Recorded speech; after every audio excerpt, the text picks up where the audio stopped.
The live TV, सच सबसे आगे। नमस्कार, द लाइव टीवी आप देख रहे हैं, आपके साथ मैं हूं आदित्य कुमार। दरअसल अब स्थितियां और नाजुक होती जा रही हैं।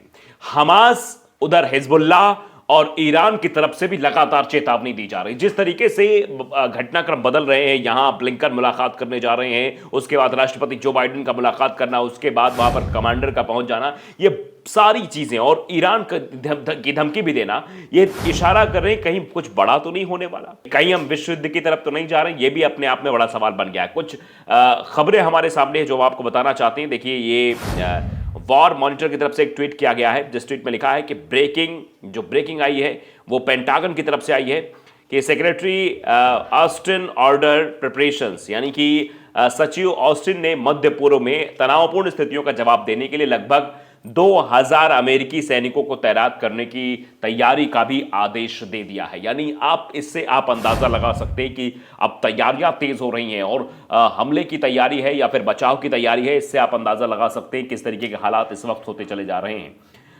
वॉर मॉनिटर की तरफ से ट्वीट हुआ। एक और अगला ट्वीट देखिए, जनरल माइकल कोरेला राष्ट्रपति बिडेन के आने से कुछ घंटे पहले तेल अवीव पहुंच गए। तेल अवीव जो कि राजधानी है इजराइल की, वहां पर वो पहुंच चुके हैं। तो इससे आप अंदाजा लगा सकते हैं कि बहुत बड़ी मीटिंग होने वाली, क्योंकि इजराइल जिस तरीके की हिमाकत इजराइल ने की है, वो चाहे वो ईरान को चेतावनी दी हो, चाहे वो हमास की तरफ से फिलिस्तीन में जो कुछ किया गया है, तो अब लेबनान में जो कुछ किया जा रहा है, ये सब इशारा कर रहे हैं कि चौतरफा एक युद्ध छिड़ने की आशंका हो रही है विश्व युद्ध की तरफ। कहीं तृतीय विश्व युद्ध तो नहीं होने वाला, इसके भी कयास लगाए जा रहे हैं। आप देखिए, पीटीवी ब्रेकिंग ने सीधे तौर पर लिखा है कि ईरान आईआरजीसी, यानी कि ईरान के जो आईआरजीसी के डिप्टी कमांडर हैं, अगर उन्होंने सीधे तौर पर कह दिया कि अगर इजराइल ने गाजा में अत्याचार बंद नहीं किया तो एक और झटका आने वाला है।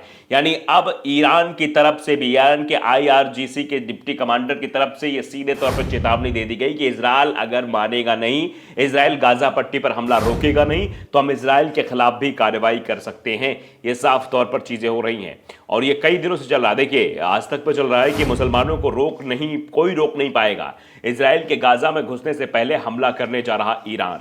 यानी इधर से इजराइल गाजा पट्टी पर घुसने की कोशिश कर रहा है, सैन्य जो अपने सैनिक है वहां भेजने की कोशिश कर रहा है, लेकिन हमास की तरफ से कार्रवाई भी हो रही है, तोपों से कार्रवाई हो रही है, जगहों को उड़ाया जा रहा है। तो आप अंदाजा लगा सकते हैं आने वाले समय में क्या कुछ होने वाला है।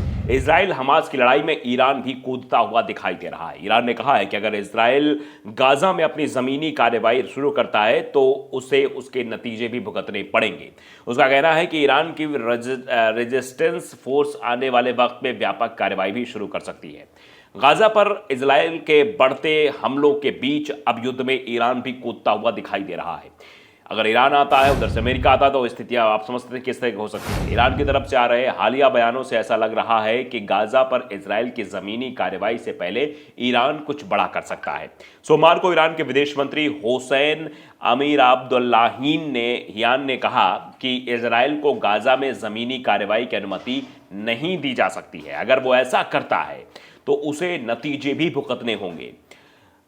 उन्होंने कहा कि आने वाले घंटों में व्यापक स्तर पर कार्रवाई भी हो सकती है। वहीं मंगलवार को ईरान के supreme leader Ayatollah Ali Khamenei ने कहा कि अगर गाजा में इजराइल के अपराध जारी रहे तो दुनिया भर के मुसलमानों और ईरान के रेजिस्टेंस फोर्स को कोई नहीं रोक पाएगा। इसी तौर पर बात कही गई है। ईरान की सरकारी टीवी से बात करते हुए ईरानी विदेश मंत्री अमीरा बदुल्लाहियान ने कहा कि आने वाले समय में ईरान की तरफ से व्यापक स्तर पर कार्रवाई शुरू की जा सकती है। उन्होंने कहा कि रेजिस्टेंस फोर्स के नेता इजरायली सरकार को गाजा में किसी तरह की कार्रवाई की अनुमति नहीं देंगे। हमारे लिए सभी दरवाजे खुले और गाजा के लोगों के खिलाफ हो रहे युद्ध अपराधों को लेकर हम उदासीन नहीं रह सकते, ये ईरान की तरफ से कहा गया है। आगे भी कहा गया है कि ईरान का रेजिस्टेंस फोर्स यानी दुश्मन इजराइल के साथ लंबे समय तक लड़ सकता है और आने वाले घंटों में हम रेजिस्टेंस फोर्स की तरफ से पूर्णव्यापी कार्रवाई की भी उम्मीद कर सकते हैं। हालांकि उन्होंने इस बात को लेकर कोई जानकारी नहीं दी है कि ईरान जो है वो इजराइल के खिलाफ किस तरह की कार्रवाई करेगा और कैसे उसे गाजा में जमीन कार्रवाई से रोकेगा। दरअसल पिछले हफ्ते ईरान के सर्वोच्च नेता आयतुल्लाह अली खामेनेई ने कहा था कि उनका देश 7 अक्टूबर को इजराइल पर फिलिस्तीन के हमास लड़ाकों के हमले में शामिल नहीं था, लेकिन उन्होंने हमास के हमले में इजराइल को हुई क्षति और उसकी सैन्य और खुफिया हार की सराहना की। वहीं खामेनेई के शीर्ष सलाहकार अली अकबर वेलायती ने एक बयान में कहा कि हमास का यह सफल ऑपरेशन निश्चित रूप से इजरायलियों के पतन में तेजी लाएगा और जल्द ही इजराइल का विनाश होगा। मैं इस महान और कहा क्या उन्होंने लिखा कि मैं इस महान और रणनीतिक जीत पर बधाई देता हूं। मेरी यह बधाई क्षेत्र के समझौता करने वाले लोगों के लिए गंभीर चेतावनी है। हमास के हमले के बाद ईरानी विदेश मंत्रालय के प्रवक्ता नासिर करानी ने कहा था यह ऑपरेशन अपने अधिकारों की रक्षा और इजरायल की युद्धोन्मादी और उत्तेजक नीतियों के प्रति फिलिस्तीनियों की एक स्वाभाविक प्रतिक्रिया है। ये फिलिस्तीन के सताए हुए लोगों का आंदोलन है। 1979 में अपनी स्थापना के बाद से इस्लामिक देश ईरान फिलिस्तीनी मुद्दों का बड़ा समर्थक रहा। सिया बाहुल ईरान ने खुद को मुस्लिम दुनिया के नेता के रूप में स्थापित किया और फिलिस्तीन का मुद्दा उसके लिए बेहद संवेदनशील मुद्दा है। ईरान ये बात खुलकर स्वीकार करता है कि वह गाजा पट्टी पर नियंत्रण रखने वाले हमास को नैतिक और वित्तीय सहायता देता है। ये सीधे तौर पर बात कही गई है। तो आप अंदाजा लगा सकते हैं कि इस वक्त हालात आखिरकार क्या बन रहे हैं। देखिए, एनबीसी ने भी लिखा है इसी तौर पर, नवभारत टाइम्स ने भी, कि गाजा में घुसा इजराइल तो सैनिकों की कब्रगाह बना देंगे। ईरान ने दी धमकी, अमेरिका को बताया कठपुतली। ये साफ तौर पर समझ सकते हैं।